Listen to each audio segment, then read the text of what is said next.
So, yeah, a lot of my fights went to the ground because I put the guy on the ground. I put him there. So I'm not going down there with him. I'm not wrestling around him on the ground. I put him down, and then he's done. It's finished. But can it happen? I'm like 17, 16. I'm 16. I'm a green belt in karate. I was having trouble with this gang of kids in the neighborhood I was growing up in. And a bunch of them were waiting for me on my way home from karate class. And this one guy wanted to fight me, so I fought him.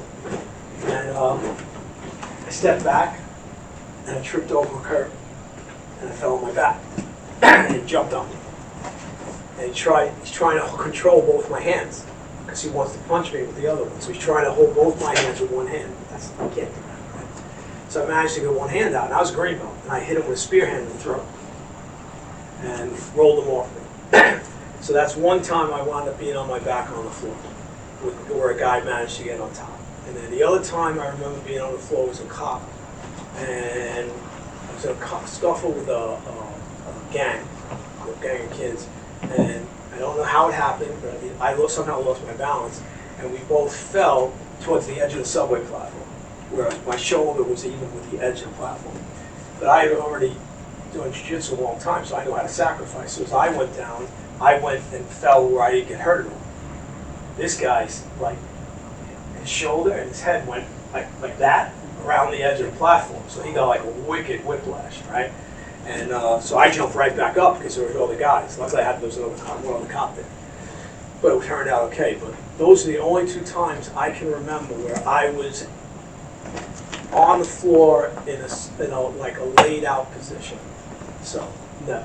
The times I went down on one knee to handcuff people and stuff like that, but never where I'm down there rolling around. And there's some guys that have done a lot of studies on this, and they say you're more likely to get hit by a car than you are to be rolling around on the floor in the street with a guy like they do in the UFC.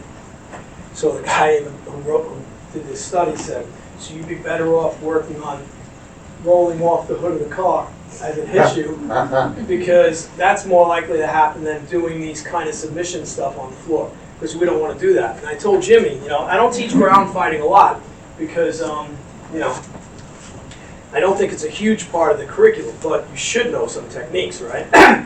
But I decided, I said, let me see what they're doing. So I put in ground fighting for self-defense. And I started watching some videos, and I was like, okay. And I watched another one, I'm like, okay. And the problem was none of it was for self-defense. It was all the same stuff. It's all the guy's on you in the mount, and you manipulate his arm like this, and you do that, and I'm like, okay, this isn't for self-defense. So we're going to do it for self-defense. So some of the techniques we can't practice. I can only tell you what to do, right? Because if we practice them, guys aren't going to be too happy. Okay. So, any questions before we start? Okay. So, as I say all the time, first thing you have to do is they have to get you on the floor. And we are not going to want them to get us on the floor. Okay? But, whatever happens, I wind up on my back, he gets on me in the so-called mount position, which when I started martial arts, it was called some asshole manages to get on top of you. There was no thing, the mount, what's that?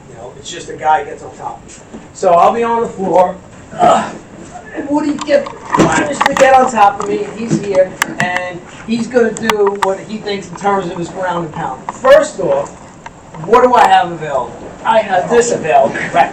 So I just reach, and I grab his testicles, and I squeeze them as hard as I can. Okay? Now, let's say he's quick. He goes to rear up and punch, right? I'm going to pull up on him, right? Once I pull up on him, now I can still grab, right? I can come in with a whoosh, and I can go, now I'm here. And again, when I'm here, I am not going to do an arm bar. No. This would be, I would drop it, shoot those in his throat, thumbs in his eyeballs, that's it, okay? And I'm up. So the goal is, we don't want to stay down here. Why don't we want to stay down here? 100%. It's the same thing. I say all the time. As a cop, we find one weapon, we assume what? There's another one, right? You know, as transit cops, we worked alone. So most of the time, you think we were dealing with just one guy? No, we're dealing with multiple guys, right? And, you know, so you want to get taken down to the floor? And don't get me wrong, does it happen? Of course it happens, right? Maybe I'll show some of the techniques on how to not get taken down on the floor, too. We'll do that, too, right?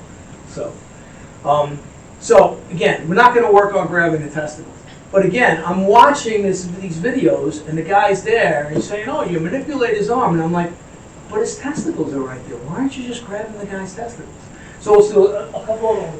So if Woody gets on top of me, right? So again, if he's going to do the so-called, the other thing they call now ground and pound, right? It's very hard for him to ground and pound me if I pull myself up to him or I pull him down to me. Now, you know, I can grab here, right? And, you know, once I'm here, I shoot one leg, the other leg, and now I roll him, right? And again, if I come here and grab, believe me, he is going to try to get away from me, okay? If You're not even grabbing. I don't yeah, want to it get makes away. you nervous. So he's on top of me. Let's say he's choking me, okay? So, again, this comes here, hit him in the throat, seize the throat. Now, when you seize the throat, you want to seize it and push up underneath here. So I seize it and push up.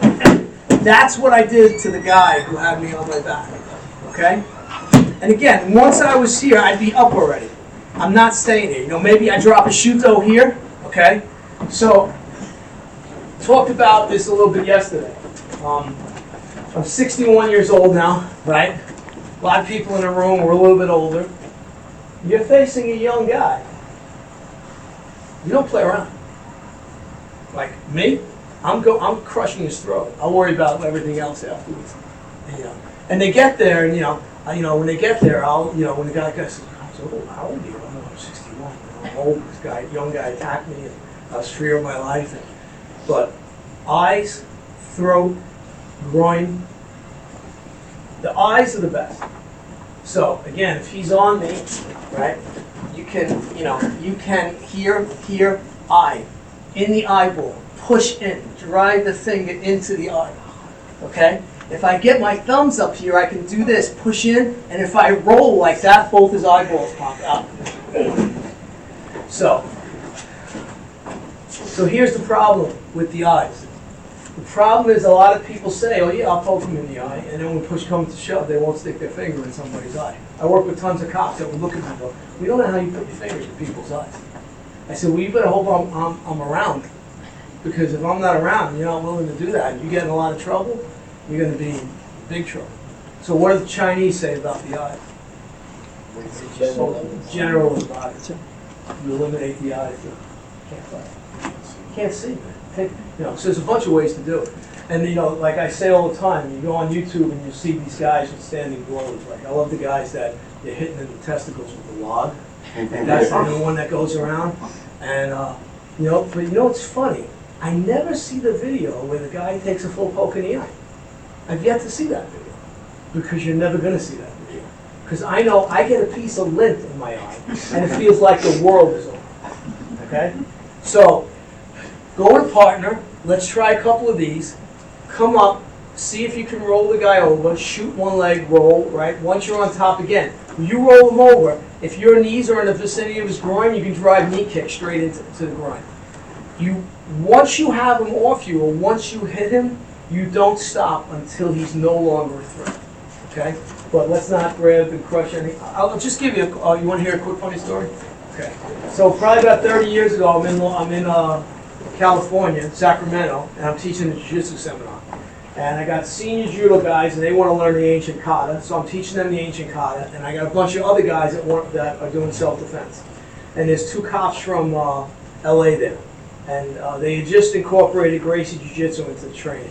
So I come over, I said, what would you guys like to go over in self-defense? So the guy looks at me, and he goes, I'd like to see how you get out of the mount.